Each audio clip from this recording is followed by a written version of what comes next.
কৃষক বলে কি আমাদের কোনো মন নাই? আমরা একটা ভালো কাপড় পরতে পারবো না।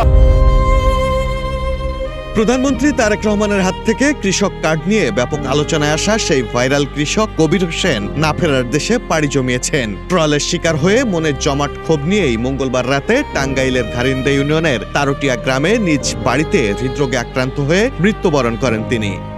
কৃষক কবির হোসেন উপহার গ্রহণ করছেন।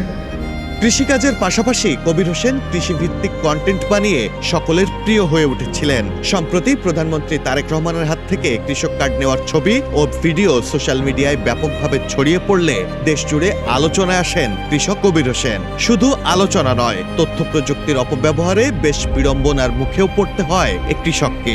এআই জেনারেটেড কিছু ছবি সোশ্যাল মিডিয়ায় ভাইরাল হলে সমালোচনা ও বিতর্কের মুখে পড়েন কবির। কৃষক হয়ে জন্মে ভালো পরিপাটি পোশাক পরা অপরাধ কিনা দেশবাসীর সামনে সেই প্রশ্ন রেখে সে সময় গণমাধ্যমে কেঁদেছিলেন তিনি।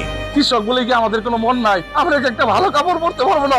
অভিযোগ ওঠে ধর্নাঢ্য হয়েও কৃষক সেজেছিলেন কবির হোসেন। পরে তাকে ঘিরে পৃথক তদন্তে নামে ভূমি ও কৃষি অধিদপ্তর সহ সরকারের একাধিক সংস্থা।